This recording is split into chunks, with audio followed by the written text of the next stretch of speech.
ماہ محرم کے آغاز سے ہی انجمن امامیہ بنگلورو کے زیر اہتمام مختلف پروگراموں کا آغاز ہو چکا ہے۔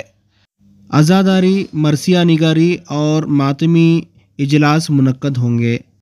آئیے جانتے ہیں انجمن امامیہ کے ذمہ داران کیا کہہ رہے ہیں۔ انشاءاللہ حسب معمول جو 2 سال سے پروسیشن نہیں نکلا تھا، اس بار ہمارا روز عاشورہ پروسیشن رہے گا۔ عاشورہ کے روز جو ہے حصول روڈ کے اوپر ہماری ایک بڑی مجلس ہوئے گی، جس کے اندر سب کو ہم لوگ جو مدعو کریں گے۔ اس کے اندر صرف شیعہ قوم نہیں، شیعہ، سنی، ہر فرقے والے، یہاں تک کہ نان مسلمز، کرسچنز، یہودی، آل آر ویلکم۔ یہ حسینیت کا پیغام دینے کا ہمارا ایک یہ ہے۔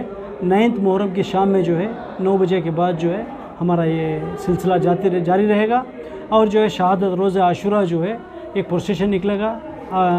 بڑا گھر بولتے ہیں، مطلب مسجد امام باڑہ عسکری سے لے کے شیعہ قبرستان تک حصول روڈ میں یہ پروسیشن جائے گا۔ یہ مرکزی پروسیشن رہے گا۔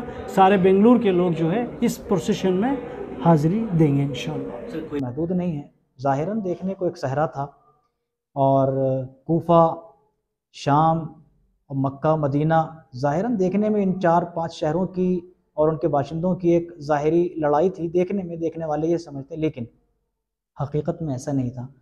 یہ لڑائی کوئی محدود لڑائی یا کسی سلطنت کو، کسی حکومت کو حاصل کرنے کے لیے، کسی تخت کو چھیننے کے لیے ایسی کوئی لڑائی نہیں تھی، بلکہ یہ لڑائی اصل میں اسلام کو بچانے کی، دین کو بچانے کی، انسانیت کو بچانے کی، اور سماج کو ظلم سے بچانے کی، حق و انصاف کو قتل ہونے سے بچانے کی، عدل کا خون ہونے سے بچانے کی لڑائی تھی۔ اس